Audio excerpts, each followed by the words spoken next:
The campsite here, the campgrounds, as you'll see from the footage, it's pretty wooded. There is a few sites that are out in a little less wooded area that I wish we were in for a few reasons for Starlink, and then they actually have grass because they get sunlight. But the campground itself, I guess the shade is probably welcome when it's 100 degrees here. It's about 85 today. But the island itself is so pretty, and there's so many things to do. Just like no other state park we've been to. They have the private housing here. They have the businesses that rent from the state of Georgia. So the state park kind of operates, it's the entire island of Jekyll Island, but it kind of operates like its own city. And gas station, grocery and all that stuff. But they also have the private homes, which is pretty cool. I understand that the owners own the sticks and bricks, if you will, but they're on a 99-year lease with the state. Not really sure what happens after that 99 years, or if that's just, it's going to be renewed and so forth. But also, it's kind of like a time capsule. These houses, I don't know exactly when they were built, but it kind of gives me the vibes of like the 50s and 60s. Some of these homes haven't really been updated. They're all, pretty capped. It's just the architecture for the residences is pretty cool. Probably going to be hard for this not to be at the top of our list for state parks. Just made it to Jekyll Island campground. Pretty cool. The whole island is pretty cool actually coming in here. There's a lot going on, a lot more than we thought, but just got into the campground. A little wooded. A lot of Spanish moss, of course. Well, I think found our next favorite spot. That's Jekyll Island in Georgia. My wife, my family, and I had no idea what all this island was about. We actually booked this. My wife booked this on the way south. It was the next stop in a state park down the coast of Georgia, down the Atlantic coast that we've been heading before we get to Florida. So we had no idea the gem of Jekyll Island that is. So Jekyll Island is a 7-mile-long barrier island off of Georgia's southeastern coast, part of the Golden Isle chain. It's connected by a causeway from Brunswick, Georgia, and it is about, I think it said about 80 miles south of Savannah, and I guess around 300 miles from Atlanta itself. So Jekyll Island State Park, it spans nearly the entire 5,700-acre island, emphasizing conservation of its beaches, the marshes, and forests, while offering public access for the ecotourism and history. The campground itself, it occupies, I think it's 18 wooded acres, and it's on the island's north tip, surrounded by live oaks draped in Spanish moss, and the campground's just near about half a mile from Driftwood Beach too, which I'll talk about here in the near future. And then, from the campsite itself, there's amenities, of course, a short bike ride from the beaches and trails. Of course, there's a historic district I'm going to get into here in a little bit and talk about some of that. A lot going on at Jekyll Island, like I mentioned. Way more than just a state park. We knew that Jekyll Island was pretty much, the whole island was a state park, but not this. And then, of course, there's pretty neat historical significance of Jekyll Island. For those who do not know, it's known for a meeting that took place in 1910 where the Federal Reserve System was planned, essentially shaping the U.S. banking industry. And some of the other things going on too, obviously the beaches, the marshes, maritime forests, a lot of biking and hiking, bird watching evidently is very big here as well. And then they have the historic district. This is kind of just more of a touch. I'll get into some of these in more detail as we move along the video. Home to the Jekyll Island Club, a Gilded Age retreat for the America's elite back in the day, with some preserved mansions and charming architecture. And then, we stayed at the campground. I think it was about $50 a night or so, which was not bad, full hookups.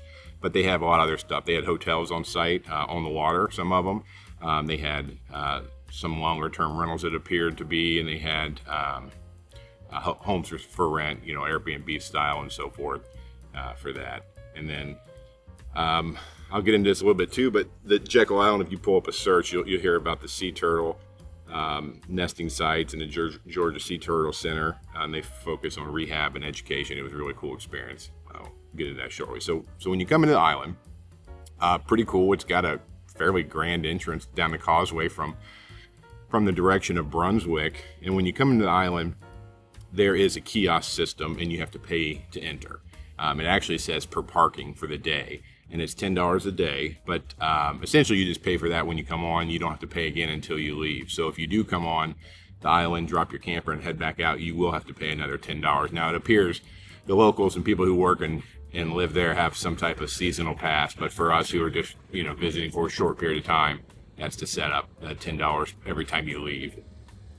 And we had no idea, like I said, there was so much going on. When you come into the island, you come into these, palm trees, and it's very well manicured and well taken care of. There's like a newer shopping center and convention center that are going on when you kind of come in. And we pulled in, like, well, where's the campground? It's about 4 miles in, but you come through right into kind of this grand little area once you run over the bridge and down into the island, and the speed limit drops back down to 20-25 mile per hour. Really neat and well taken care of, that's for sure. So the campground, you drive in about 4 miles, and to that north tip, as mentioned earlier, the lots are very wooded. We didn't have a whole lot of luck with Starlink. We were able to find a lot that had some slight openings, and we could get it out for a little bit, but pretty much every lot there is wooded except for the section T in the campground. They have some tall pines in that section, but they're fewer and far in between, and you're able to get some sky openings up. So if you're interested, look for section T. But lots of Spanish moss. I guess I don't know for sure if they were all full hookups, but most of the sites were full hookups, and we were kind of crammed in there. It's dirty sand kind of as a base. There was one road that was paved, but there wasn't much gravel anywhere. And we were unfortunate enough to deal with a little bit of rain, so created a little bit of a messy splatter with sand and dirt everywhere.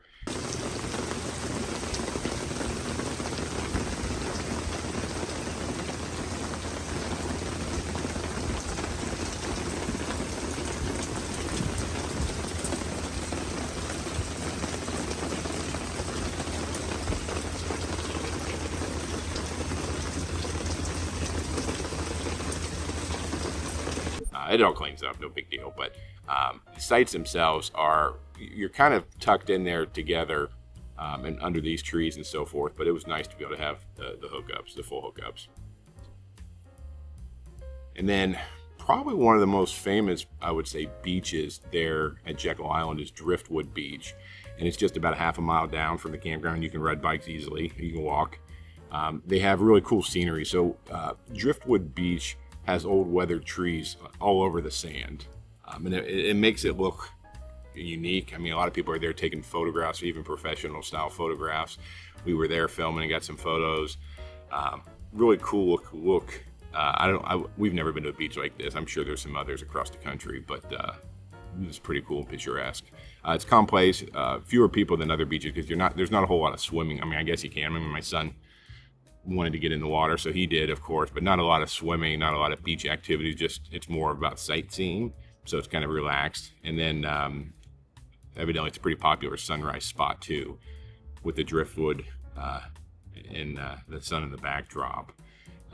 But they have a ton of the beach is part of Jekyll Island's protected area, so there's a ton of wildlife in these trees, and crabs and all kinds of stuff growing, and barnacles, and we tried to get a lot, but there's all kind of little creatures running around every time you go out there. And we had been there a couple of different times at different tide levels, and it was interesting how far out you could go to some of the trees when the tide was down, and where it ended up with the high tide and so forth. But really cool.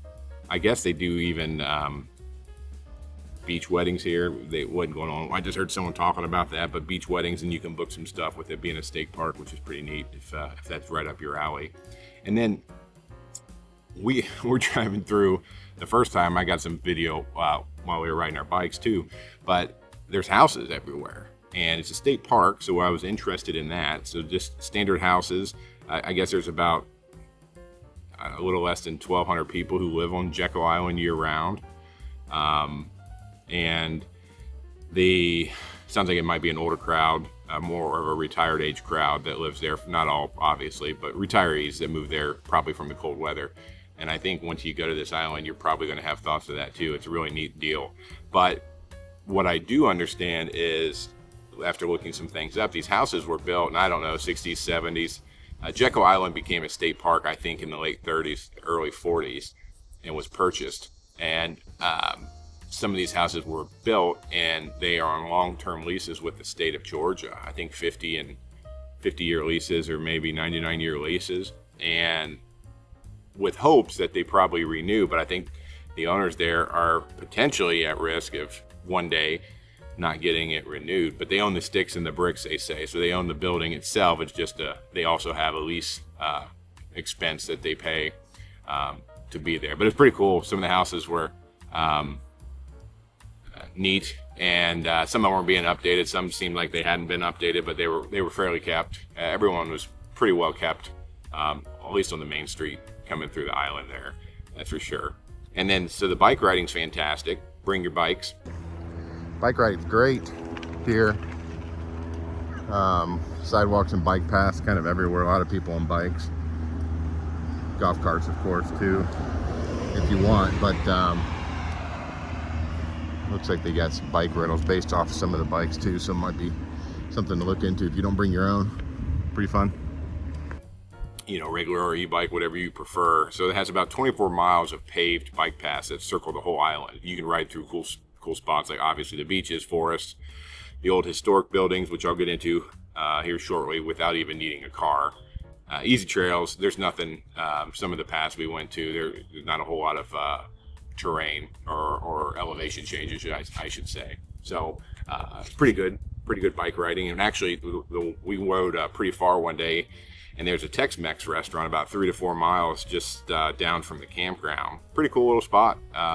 They had live music playing, and food was okay, but the atmosphere was really good. It had a patio, and pretty neat, good spot. You can bike ride to it, grab a margarita, put your bike on the rack. It was pretty popular when we were there. And mind you, we're here in the shoulder season, so end of September, early October, and I understand that this island probably is pretty busy during the summer months, but perfect timing. The weather was good, warm-wise, but then there just wasn't a ton of crowd, so that was awesome.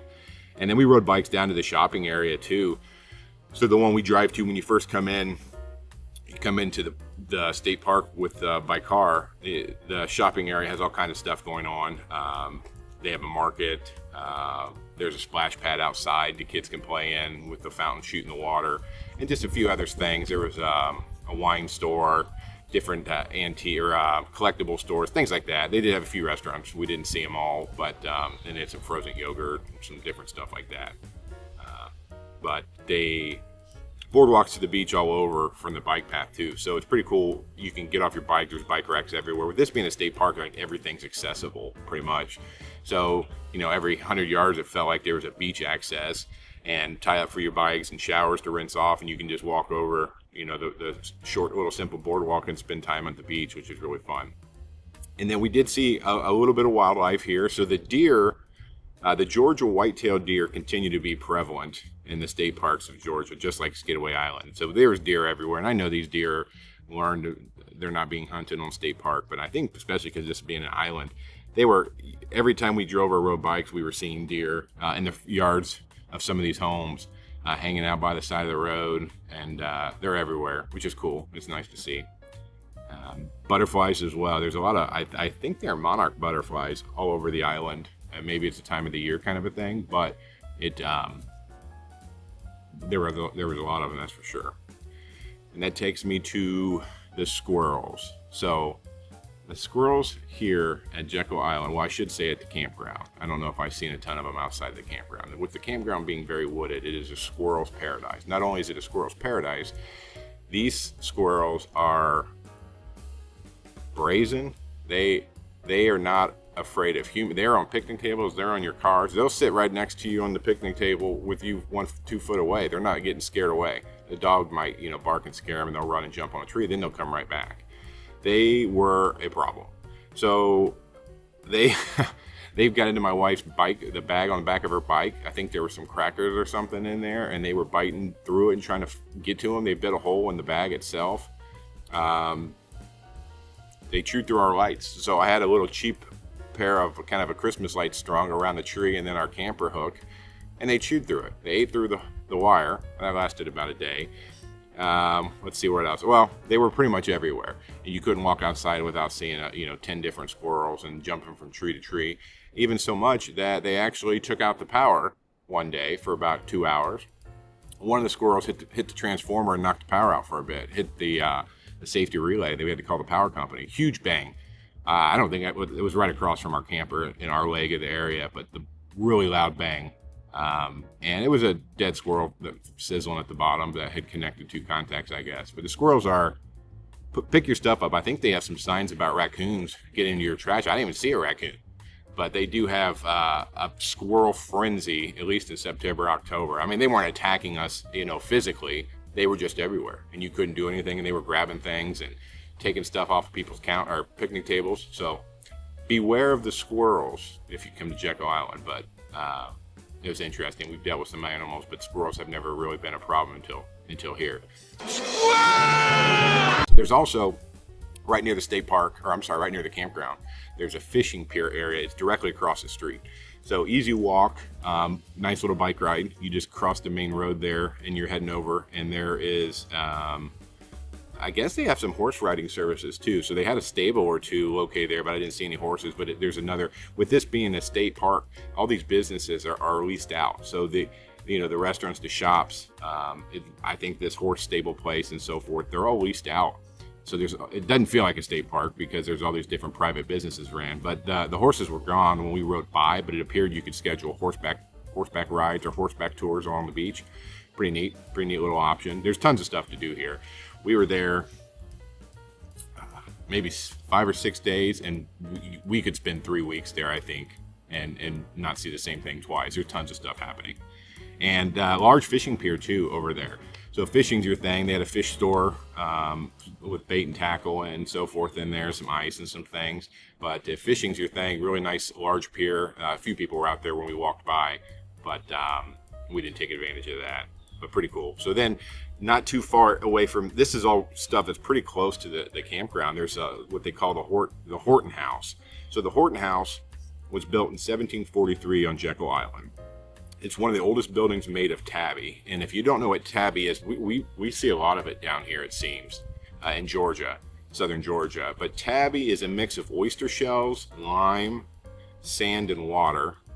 And I guess it's listed, I know the Horton House is listed on the National Register of Historic Places. So the gentleman who built it was by the name of Major William Horton. He was a key military leader under General James, if I'm pronouncing this correctly, Oglethorpe. First got to the island in 1735, and he was a farm. And he was there. So it's over there. There's some history. There's a cemetery there right next by. And the house is without a roof, but this tabby is still standing. Pretty cool. It appears it was a 2-story house, and it's got a fireplace or a couple fireplaces there. But yeah, pretty neat with the tabby. I don't think I knew much about it before coming here. And then I would say probably one of the most famous things about Jekyll Island is the historic district. Back to that meeting of the bankers and some of the people who used to call this a winter getaway, or I guess an elite winter's escape, if you want, for some of the America's richest families. So starting in 1886, the historic district was built as a private club and cottages for super wealthy. And I think they say cottages because when you see these cottages, they're essentially mansions, but probably compared to their regular home, they were cottages. So some of the super wealthy families back then, right? So the Rockefellers were here, Vanderbilts, J.P. Morgan, were all building of these cottages or living in this area. And I'm gonna make sure my map, the 240 acre area over here features 34 preserved historic structures. So they were built from the late 1800s to the early 1900s. And there's, grand cottages and the iconic Jekyll Island clubhouse. The clubhouse, I think, is one you can stay in today. And I think they set it up as a hotel. I guess it kind of operated as a hotel back then, but it's a huge building. It's got a pool, active pool. I saw that in restaurant and bar kind of sitting outside, but I didn't get to go in any of these. However, I think if I were to go back, that's pretty cool that you could stay in the clubhouse, and you might be able to stay in another one or two of the buildings as well. We tried to get some video of the different ones nearby that you walked around. Some of them were really upkept or in pristine condition, at least from the outside, and some were on the inside as well, and you could tour. We were there at a different time. It wasn't set up that way, and I think a couple of them you can rent a room. So back to the thing, if you don't have a campground or a camper, if you don't have an RV with you and you want to stay somewhere, they got hotel options, houses, but then you can stay in the historic district, which I would recommend. I think just with the history, it's pretty neat. The buildings are really cool. And then, as I mentioned earlier, this was essentially the birthplace of the Federal Reserve. There was a meeting that took place that was somewhat of a secret on grounds, and that's where everything was established. And then, so club members, I guess, would spend time there hunting, golfing, horseback riding, and today you can do a lot of that stuff too, which is pretty neat. But super cool vibes. We were there, shoulder season for the win. This place is so cool. I can't imagine it's not slammed in the summer with tourists. But we never waited for anything. They had, like I said, some different things you could do there, food and options. They had ice cream shop. Hey, welcome in, guys. Hello. How are you guys doing today? Good, how are you? Doing pretty Right across the walkway there, they had a wharf. We ate lunch at the wharf. It was also, I consider that to be a part of the historic district. Pretty cool, real cool setting. The building was neat. We sat on the patio with some aggressive birds. Well, back to the aggressive animal thing, I don't know. I think it's just tourists feeding them, and I think the squirrels have just learned that RVers have snacks and stuff. But these birds, they were pretty aggressive, not to us while we were sitting down, but as soon as someone got up from their table, even before the table could be cleared, but let's say someone left after paying their bill, the birds, these blackbirds would swoop in and just start clearing the table, grabbing whatever they could. If there was any leftover food or cups or anything, they were just knocking stuff on the ground, grabbing receipts. Pretty funny. We had let our waitress know when we were leaving, so she was able to grab stuff before they got in, but something to see, I guess, too. And then right there at the wharf, they also have, it looks like a dolphin. They call it a dolphin store, but I think it's where you can schedule dolphin tours. They had a few boats tied up. They were closing when we got there, and that wasn't something we were really planning on doing either. But another thing to do at Jekyll Island, jump on a dolphin tour. Pretty cool. So there too, in the historic district, they have the Georgia Sea Turtle Center, and we had planned on going. We knew about this, and my wife researched it. It's in the historic district, like I said, and you come into the gift shop. They have a pretty cool gift shop, and then to enter the center and kind of tour the facility, it's $12 per adult, $10 for children.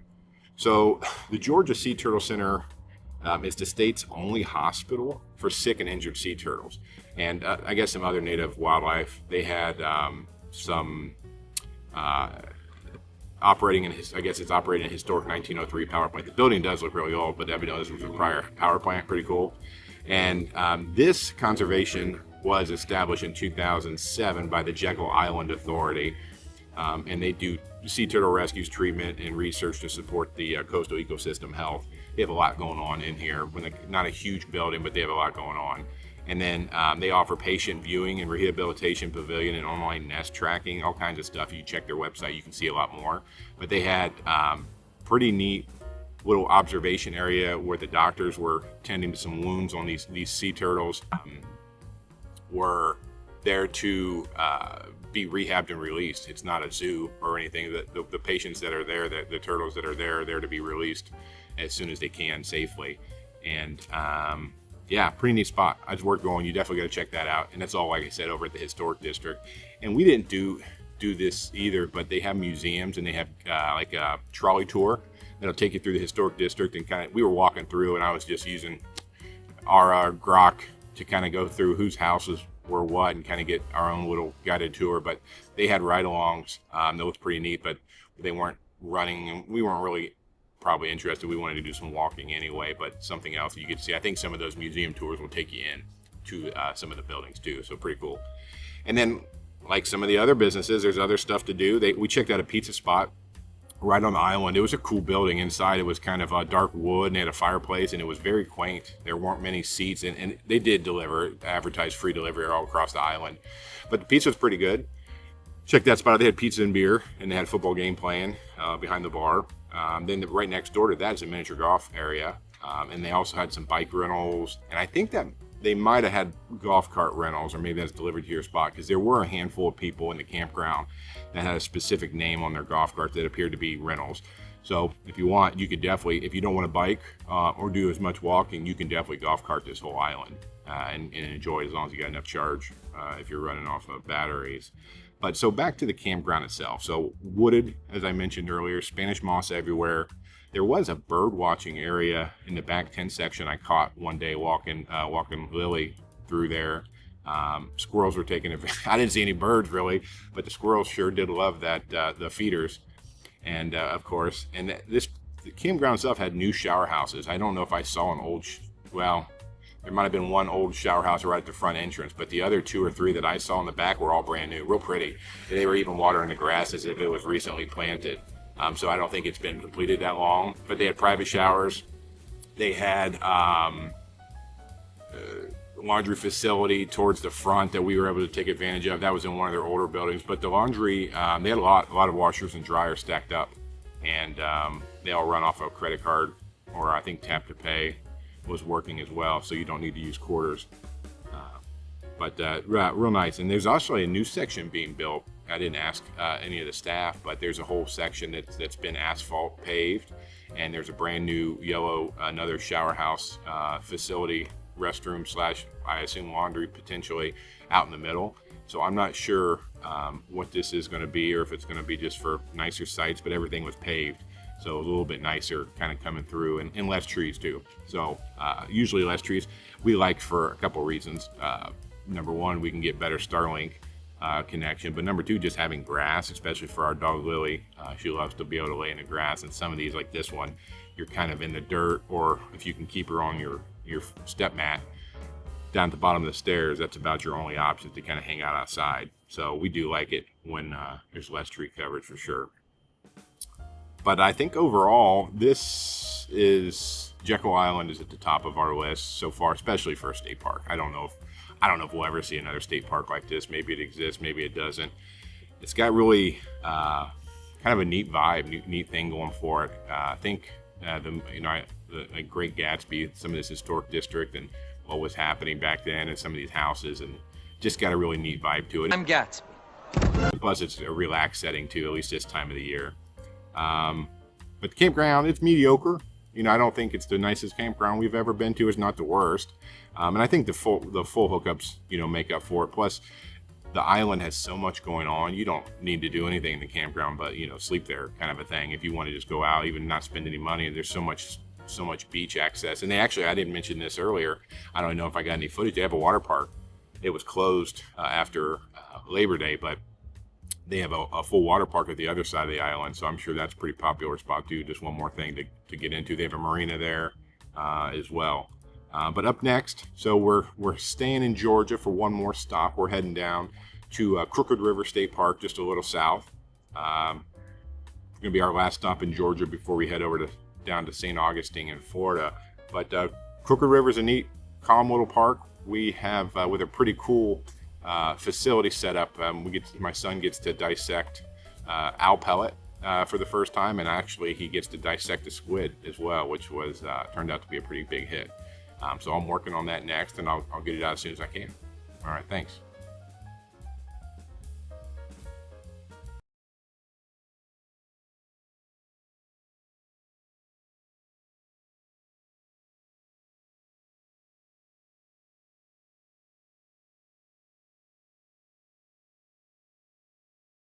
Lily.